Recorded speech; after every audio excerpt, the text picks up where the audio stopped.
You're listening to the Top One English Plus podcast. Welcome to Top One English Plus, the podcast where we explore global trends to elevate your English fluency. I'm your host, and today we're taking an advanced look at a financial hurricane that completely rewrote the rulebook for the tourism and hospitality industries. It is a pleasure to be here. And hurricane is, a pretty good word for it. It captures the sheer intensity. But I think looking back now from our vantage point here in early 2026, maybe a glittering gold rush is a little more accurate. A glittering gold rush. I like that. Today we are discussing Swiftonomics. Now, before you, our listener, check your feed to make sure you didn't accidentally download a pop culture gossip show. Just stay with me. Right. This isn't about the lyrics or the choreography. We are looking back at the Eras Tour as a massive economic case study. We really want to understand how a single tour became a billion-dollar engine that is still, and this is the key part, still influencing how we all travel and spend money right now in February 2026. That is the absolute key. We're viewing this strictly through the lens of economics, of business strategy. We aren't here to count friendship bracelets or anything like that. No. We are here to analyze things like demand shocks, price elasticity, and the multiplier effect. We are looking at how one single artist managed to generate an economic footprint that didn't just, rival the Super Bowl or the Olympics. Which is already a huge claim. It is. But this footprint actually changed the way cities today bid for and manage major events. It really has become the blueprint, hasn't it, for this whole event economy we're seeing everywhere this year. I mean, you can't look at the planning for the World Cup without seeing the fingerprints of this tour all over it. You absolutely can't. But before we get too far ahead of ourselves, I just want to briefly reiterate our mission here at Top One English Plus. We want to help you master high-level English by analyzing the cultural milestones that shape our world. We really believe that understanding the context, the business logic, the strategy behind it, the economic fallout, that helps you use the language much more effectively than just, memorizing a list of words. Precisely. You really can't separate language from the commerce and the culture it describes. It's impossible. To speak fluent business English, you really need to understand the mechanics of the market itself. So I think we should dive right into the numbers. Okay, let's do it. Let's start with the definition itself. We hear Swiftonomics and the related term Taylornomics thrown around a lot in the financial press. Even now, it kind of sounds like a buzzword, something a marketing team cooked up. Is there an actual economic theory behind this, or is it mostly just hype? That's a fair question. And it's certainly catchy, which helps, but it is grounded in some very real theory. At its core, Swiftonomics is a microeconomic framework. It's used to explain the unique supply, demand, and, interestingly, the socio-political impact of Taylor Swift, particularly in that very specific post-pandemic window. Okay, so a framework. Yes. And it represents what economists call a massive positive demand shock. Let's pause on that term for a second. Demand shock. Because when I hear the word shock, it implies something sudden, something unpredictable, like an earthquake or a stock market crash. But these tour dates, they were announced months in advance. How can a scheduled concert be a shock? That is a fantastic question, and it gets to the heart of the economic definition. A shock in this context doesn't necessarily mean it was a surprise on the calendar. Right. It means it was such a drastic and sudden change in demand that the supply side of the economy couldn't possibly adjust to it in time. Okay, so it's a shock to the system, not to our schedules. Exactly. Think about it like this. A city, any city, has a fixed number of hotel rooms. It has a fixed number of subway cars, a fixed number of restaurant tables. You cannot build a new Hilton hotel or, extend a subway line in the 6 months between a tour announcement and the show dates. The infrastructure is rigid. It's inelastic. Perfectly put. The supply is inelastic in the short term. So when you suddenly have hundreds of thousands of people, all with money to spend, descending on a city like Glendale or Singapore for a weekend, the demand curve shifts so violently to the right that the existing infrastructure is just completely overwhelmed. That's the shock. And because supply is fixed, the only variable left that can move is the price. And move? It did. I mean, we're looking at this incredible data from Bloomberg Economics. They estimated that the U.S. leg of the tour alone contributed a staggering U.S. $4.3 billion to the gross domestic product. $4.3 billion. It's a number that's almost hard to comprehend for a concert tour. It really is. But I have to play devil's advocate here for a moment. When I see huge numbers like that, $4.3 billion added to GDP, I always wonder about something called the substitution effect. Of course. I mean, if I spend, say, $500 on a concert ticket and another $300 on a hotel for the weekend, isn't that just $800 I am not spending on something else? Maybe a new TV or a refrigerator or just dining out in my own local neighborhood? Are we actually creating new economic value, or are we just moving money from one bucket to another? That is the classic skeptic's argument, and it's a valid one. In most cases, you would be absolutely right. If I decide to go to a local movie theater instead of buying a new pair of shoes, that's just a simple substitution. The net effect on the broader economy is, pretty minimal. Okay. But the Eras tour was different. It was different for two main reasons: where the money was coming from and what we call the velocity of that money. Okay, break that down for us, where the money came from. First, a significant portion of this spending came from savings that people had accumulated during the pandemic. For a couple of years, people couldn't travel, they couldn't go out, so there was this pool of pent-up demand and, crucially, pent-up savings. Right, the revenge spending trend we saw. Exactly. Economists call it dissaving. It's money that was sitting stagnant in bank accounts doing nothing and was suddenly flooded into the active economy. So that's genuinely new activity. Okay, that makes sense. It's activating dormant capital.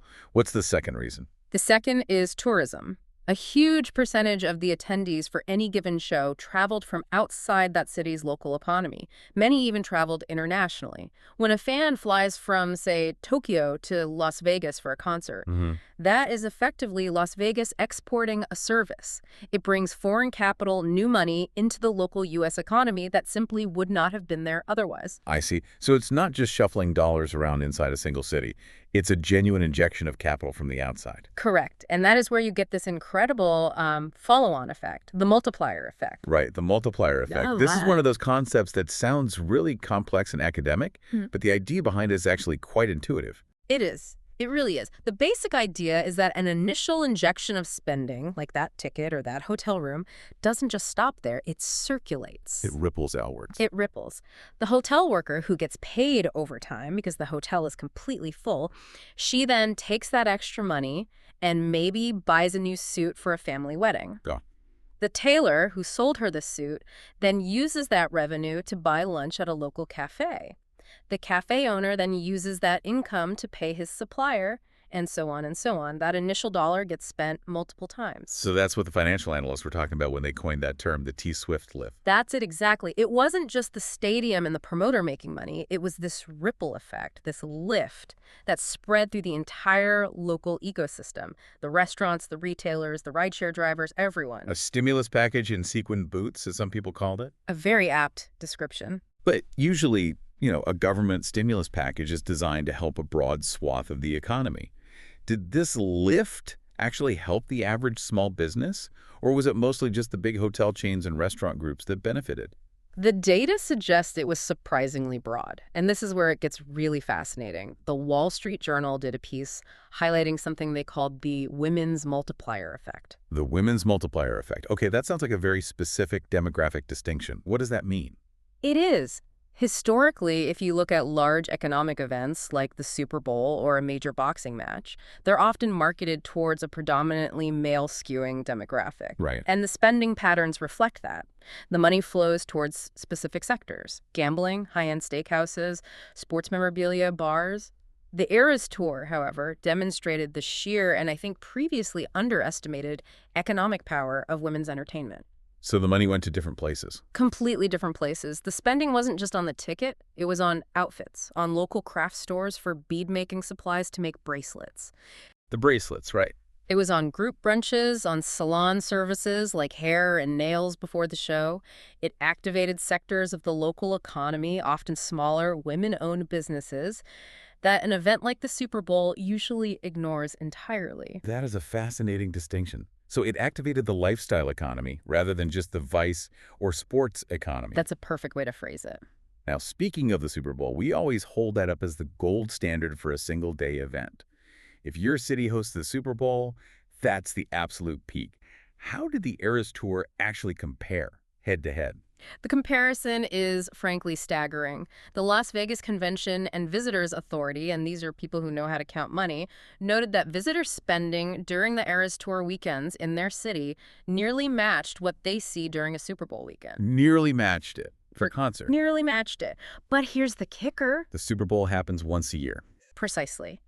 The Super Bowl is a singular global lightning strike. It's a huge boom for one city, one weekend a year.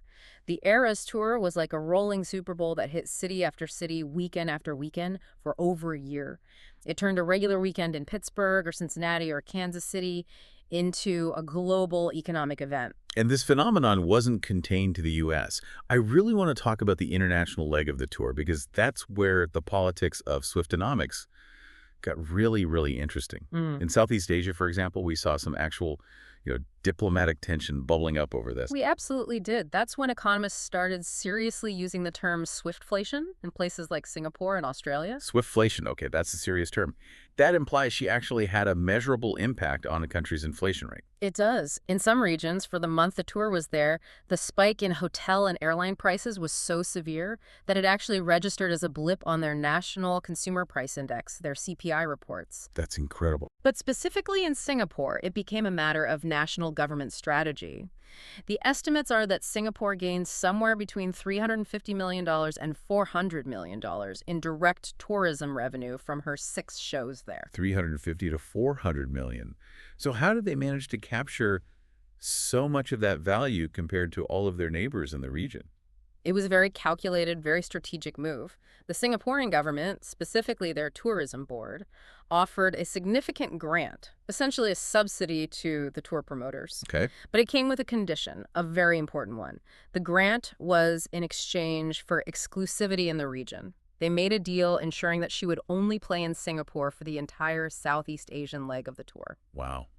That caused quite a stir, didn't it? I seem to remember officials in Thailand and the Philippines being quite unhappy about that. Unhappy is putting it very mildly. It was viewed by some of their neighbors as, actively poaching the economic benefits that could have been shared. A bit of an unfriendly neighborly act. I can imagine. But from a purely cold, rational business strategy perspective, it was brilliant. It created a funnel. It forced every fan from Thailand, Indonesia, Malaysia, Vietnam, the Philippines, all of them had to funnel their entire travel budget, flights, hotels, food, shopping into the Singaporean economy. It positioned the city not just as a venue, but as the undisputed entertainment hub for the entire region. For that moment, yes. So, And looking at where we are now, in 2026, it really feels like that move set the stage for the tourism landscape we see today.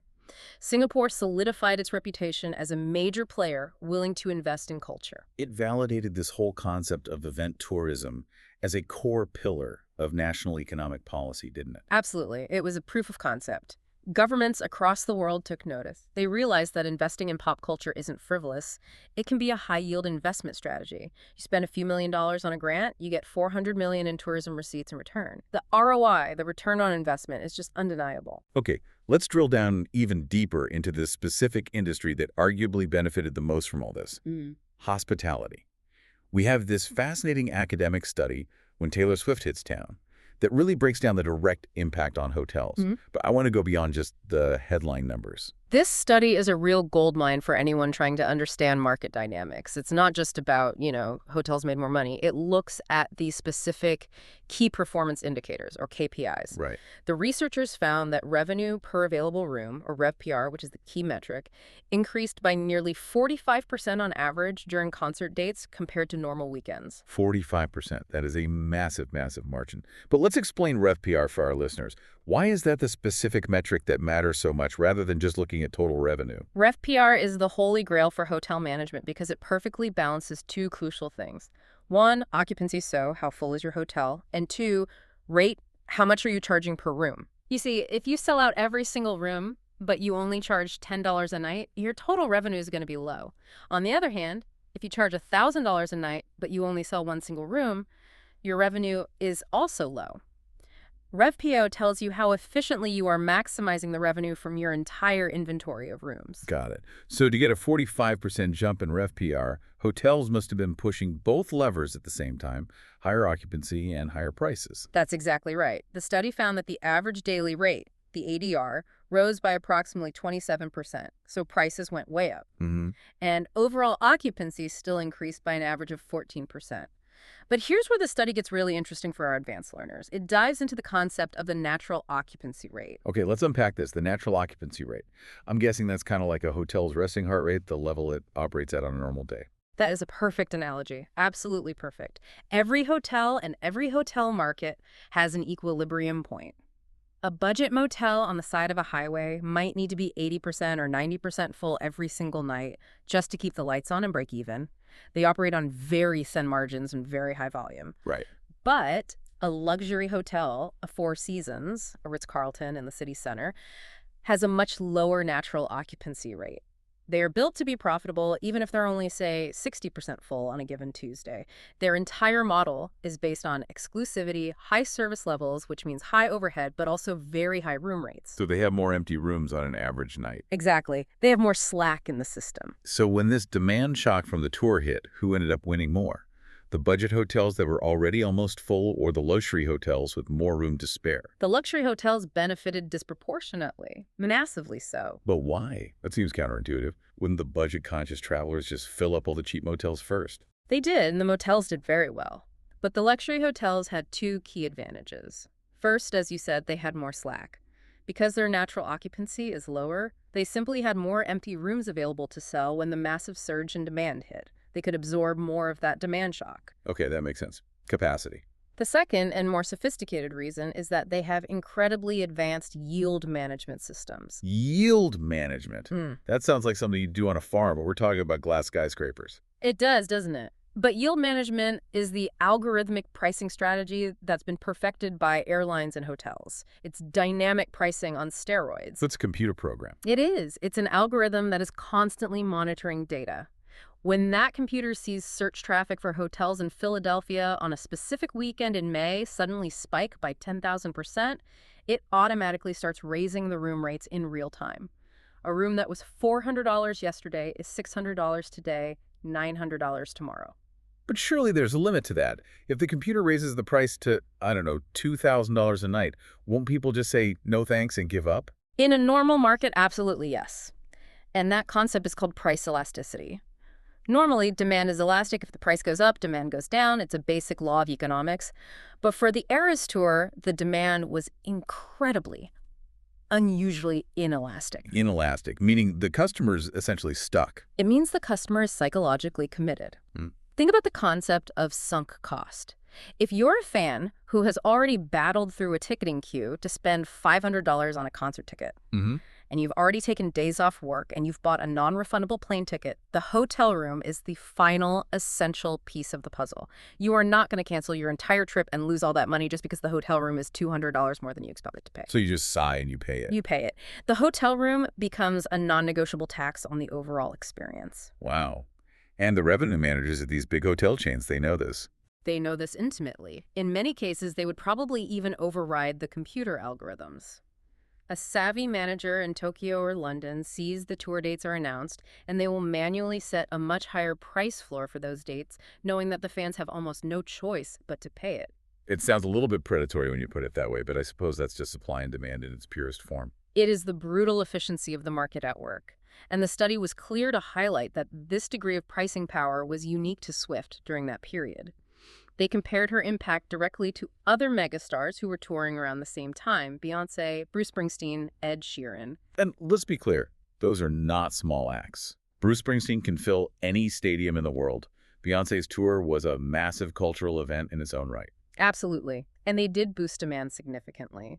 The data showed their concerts boosted hotel rev pay somewhere in the range of 6% to 10%. A very healthy number that any city would be thrilled to have. Okay, 6 to 10%. But Swift's impact on pricing and revenue was nearly double that of her peers. That 45% number is in a completely different league. And this created what economists love to find: a quasi-natural experiment. A quasi-natural experiment. Explain that term for us. In economics, it's very hard to do true experiments like you would in a chemistry lab. The world is messy, there are too many variables, you can't just put half the economy in a test tube. Right. But because Swift had been on a 5-year hiatus from touring before the Eras Tour, unlike, say, Ed Sheeran, who tours fairly constantly, The data was incredibly clean. We had a very clear before picture of the market and a very clear after picture. We could see exactly what happens economically when you drop a cultural atom bomb into a dormant market. It really highlights the economic value of scarcity, doesn't it? Right. She wasn't available for 5 years, so the demand pressure just built up and up like water behind a dam. And when that dam finally broke, it flooded the entire market. That is the perfect metaphor. Exactly. Okay, so I want to pivot now to the present day. It's February 2026.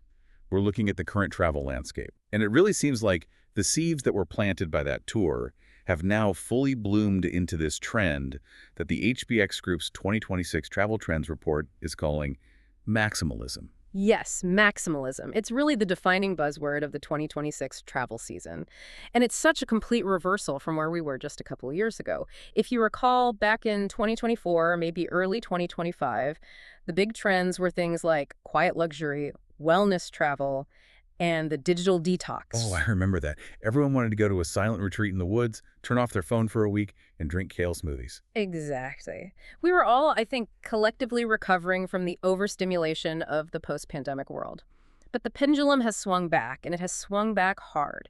In 2026, travelers are prioritizing what the report calls pop culture quests, spending spurges, and creative escapes. They want intensity. They don't want quiet. They want loud. We've gone from less is more to more is more. Precisely. And the Eras Tour was really the prototype for this kind of behavior. It taught the entire travel and hospitality industry that people are eager to engage in the experience economy at a very, very high level. The experience economy. We hear that phrase all the time now. How does it really differ from the old service economy? That's a great question. In the traditional service economy, you pay for a function. You pay for a bed to sleep in, a meal to eat, a taxi to get you from A to B. Okay, it's transactional. It's purely transactional. In the experience economy, you are paying for the memory. Yeah. You're paying for the story you get to tell afterwards, and in some cases, a sense of personal transformation. You aren't just buying a concert ticket. You are buying a moment of collective joy, a feeling of belonging to a community. And the spending data from the tour completely backs that up. We saw that restaurant sales in the U.S. increased by $100 million in 2023, directly attributable to the tour. But it wasn't just about food. No, it was everything around the event. Merchandise, for example. The average spend was around $40 per person just on official merchandise at the venue. $40 a person, multiplied by 50,000 people a night, the numbers get big very fast. But think about the psychology of that purchase. You are not buying a $40 t-shirt because you're cold or because you need another item of clothing. No. You are buying a souvenir of your own identity as a fan. It's a badge of honor that says, I was there. And the cities themselves caught on to this identity-based marketing very, very quickly. We saw cities literally renaming themselves for a weekend. Glendale, Arizona became Swift City. Pittsburgh became Swiftsburg. I think even Minneapolis temporarily changed its name. At the time, I admit, I thought it was a little bit cheesy. It might feel cheesy to us sitting here analyzing it, but from a pure destination marketing standpoint, it was absolute genius. How so? What does changing a sign for 48 hours actually achieve? It signals safety and welcome on a massive scale. Think about it. If I'm a parent sending my teenager to their first big concert in a strange city, or if I'm a young woman traveling alone to meet up with friends, seeing the entire city officially embrace the event creates a powerful sense of community. It lowers the perceived risk. It lowers risk and it lowers the barrier to spending. It sends a message. We see you, we value you, and this entire space is for you for the next 3 days. That emotional connection is what turns a transactional visit into a memorable, emotional one. And that encourages people to stick around longer. The study we mentioned earlier also highlighted the weekend effect. Yes, and this is crucial for understanding the 2026 landscape. Traditional concerts are often, one-night stands. The band rolls into town, plays the show, and leaves the next morning. The fans drive in and drive home. Right, it's an in-and-out event. But the Eras Tour model, and it's a model we're now seeing with all the current major acts, involves these mini residencies, 2 nights, 3 nights, sometimes even 6 nights in a single city. That changes the entire logistical and economic calculation. Completely. It creates what economists call a lag effect. If the shows are on Friday, Saturday, and Sunday, you have people arriving on Thursday to get settled. Even if you don't have a ticket for the Friday show, you might go hang out at the tailgate parties in the stadium parking lot just to be part of the atmosphere. It keeps tourists and their wallets inside the city's ecosystem for 3, 4, even 5 days. And that's 3 or 4 nights of hotels, 9 or 12 meals at restaurants, 3 or 4 days of shopping in Ubers. It transforms a simple concert goer into a full-fledged, high-value tourist. Exactly right. And this brings us right up to the broader trend that is just exploding right now in 2026. Pop culture tourism. And it has expanded way, way beyond just music concerts. Right. We're seeing this trend of set jetting become a primary driver of travel decisions for a lot of people this year. Set jetting. I love that term. It's so descriptive. The idea of flying to visit the set of a popular movie or TV show. We saw the beginnings of this with the White Lotus effect in Thailand a couple of years back. Yes, that was a huge case study. The show's massive popularity led to a major surge in bookings at luxury resorts in Thailand. The Thai Tourism Board was brilliant. They leaned into it with a whole marketing campaign. Healing is the new luxury, which tied directly into the themes of the show. But this isn't a new idea, is it? I mean, people have been visiting film locations for decades. It's not new, but the scale and the speed are new. Think about how the film, Memoirs of a Geisha, basically put Kyoto's Gion district on the map for millions of Western tourists years ago. What pop culture does, and does so effectively, is it lowers the barrier to entry for foreign cultures. It acts as a bridge. It makes the unfamiliar feel familiar. It gives you a reason to go. Precisely. If you've spent 40 hours watching a K-drama set in Seoul, then Seoul doesn't feel like a scary, unknown foreign city anymore. It feels like a neighborhood you already know. You're not exploring the unknown. You feel like you're visiting a place you already have an emotional connection to. I read about a really interesting example of this in Japan, involving a video game and, of all things, traditional theater.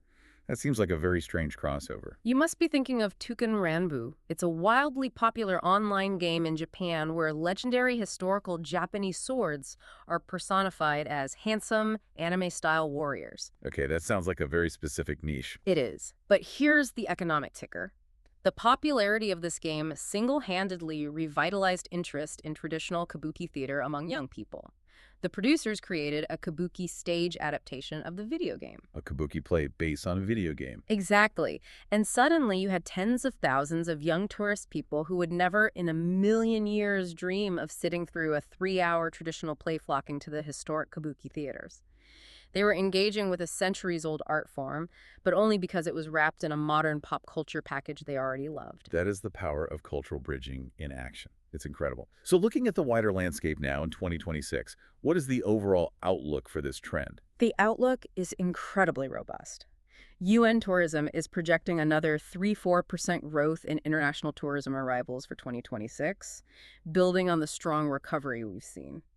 But crucially, this growth isn't just happening randomly. It is being driven and structured around major global events. And we have some absolutely massive ones on the calendar for this year. We certainly do. First and foremost, we have the 2026 FIFA World Cup taking place across Canada, the USA, and Mexico. That is going to be a logistical beast spanning 3 countries. It's a behemoth. But look at how the host cities are preparing for it. They are using the Swiftonomics strategy. They are not just selling tickets to a 90-minute soccer match. They are creating week-long fan fests, cultural festivals, and concert series. They're building an entire experience around the game. They're bundling hotels, dining packages, and local cultural experiences. They're counting on that inelastic demand from passionate fans who will travel from Europe or South America and stay for weeks, not just for a couple of days. And on top of the World Cup, we also have the 2026 Winter Olympics happening in Milano Cortina in Italy. Same principle, different sport. These huge events are the heirs to the Taylor Swift effect. The Eras Tour was the proof of concept that taught city planners and governments that entertainment is a viable, reliable, and incredibly lucrative economic engine. It showed them that if you treat the fan not as a simple consumer, but as a VIP client, the revenue possibilities are almost limitless. It really is a fascinating evolution in consumer behavior. We've gone from a world of tourists to a world of fans, and the entire global economy has had to shift to accommodate that passion. Passion is absolutely the key word. The economy of 2026 is increasingly being driven by what people care about deeply, not just by what they need to survive. Now, speaking of things our listeners need, we need to make sure you can actually talk about these complex topics in your next business meeting or presentation. So let's sharpen your business English with our vocabulary spotlight. Yes. We've selected 5 advanced high-value terms from our discussion today. And these are genuinely high-frequency terms. If you work in finance, marketing, strategy, or general management, you will hear and you will be expected to use these words. Okay, let's start with our first term, demand shock. A demand shock is a sudden, significant event that dramatically increases or sometimes decreases demand for a particular product or service. And we use it, of course, to describe the tour's impact. The Eras Tour created a positive demand shock for hotel rooms in every city it visited. The key idea here is the suddenness and the scale, which creates a bottleneck because supply cannot keep up. And you can use this to describe any major market disruption. For example, the surprise release of the new AI software created a massive demand shock for high-performance microchips. Excellent example. Okay, moving on to term 2, price elasticity. Price elasticity is a measure of how sensitive your customers are to changes in price. If your customers run away as soon as the price goes up, we say demand is elastic. If they stay and pay the higher price anyway, demand is inelastic. And in our context today, luxury hotel guests showed very low price elasticity. They were willing to pay extremely high rates to stay near the concert venue. Right, and you might use this in a strategy meeting. You could say, our brand has very strong customer loyalty, so we believe our customers have low price elasticity, which allows us to increase our margins this quarter without losing market share. Very useful. Term 3 is that hotel industry favorite we discussed. Rev PR. Yes, Rev PR. It stands for revenue per available room. It is the ultimate efficiency metric for hotels, or really any business with a fixed inventory. It's calculated by multiplying the average daily rate by the occupancy rate. As in, the tour boosted hotel Rev PR by nearly 45%, which is an almost unprecedented figure. It's a great term to know if you're analyzing any business with fixed capacity like airlines, cruise ships, or even co-working spaces. It's all about asset utilization. How much money are you making from the assets you have? Term 4 is our trend of the year for 2026, maximalism. Maximalism is a style or a philosophy that prioritizes abundance, intensity, and a richness of experience. It is, quite simply, the direct opposite of minimalism. We said. In 2026, travel trends have shifted decisively toward maximalism, with tourists seeking out action-packed, high-energy experiences. You could also use this to describe design, fashion, or even, say, a project's scope. Absolutely. You might say to your team, the client's vision for this new marketing campaign is pure maximalism. They want to be on every social media platform at once with big, bold content. I can picture that meeting. And finally, term 5, multiplier effect. The multiplier effect is an economic term that describes how an initial injection of spending leads to a ripple of increased income and consumption elsewhere in the economy. We'll use it like this. Yeah. The multiplier effect of the tour meant that for every dollar spent on a ticket, several additional dollars flowed into local restaurants, shops, and transport services. It's all about capturing the secondary and tertiary benefits of an initial investment. For instance, investing in employee training has a strong multiplier effect on overall company productivity and morale. Excellent examples. Those are 5 very powerful tools to add to our listeners' linguistic toolkit. They certainly are. They really allow you to move from simply describing an event to truly analyzing its economic and strategic impact. So as we begin to wrap up this deep dive into the world of Swiftonomics, I want to ask you, what is the main lasting takeaway here? Is this whole phenomenon just a one-off cultural bubble, or is it truly the new normal for the global economy? For me, the most important and positive takeaway is the incredible resilience of the experience economy. The Eras Tour was a global test, and it proved that people prioritize joy, connection, and shared cultural moments above almost anything else. Even after years of difficulty and economic uncertainty, that fundamental human desire to gather, to celebrate, and to be part of something bigger than ourselves is just unbreakable. And that people are willing to invest very, very significantly in finding and creating that joy. They are. It proved to every business and every government that if you offer a compelling, high-quality, emotionally resonant experience, the market will respond with overwhelming enthusiasm. It undeniably helped revitalize the global tourism industry post-pandemic, and as we've said, it really set the standard for the kind of event tourism we are enjoying right now with the World Cup and the Olympics. It's a powerful reminder that culture is commerce, yes, but it's also community. And that combination, when it works, is an unbeatable economic force. Indeed. It connects us, and as we have seen today, it enriches us, both spiritually and very clearly financially. Well said. And here's a final thought for you, our listeners, to mull over. We spent this time talking about the massive financial success and the social joy of maximalism. But as we look at the rest of 2026 and beyond, consider this. How will you participate in this experience economy? In a world that's getting louder and more intense, are you seeking out that Swift City Stadium experience? Or are you looking for the quiet, undiscovered gaps in between? That's the real question, isn't it? Finding your own personal balance in an increasingly maximalist world. If you enjoyed this deep dive into the economics of pop culture, and if you want to keep elevating your English with this kind of sophisticated analysis, make sure to subscribe to Top 1 English Plus.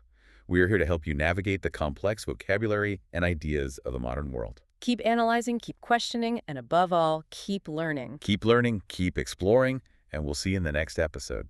Bye for now.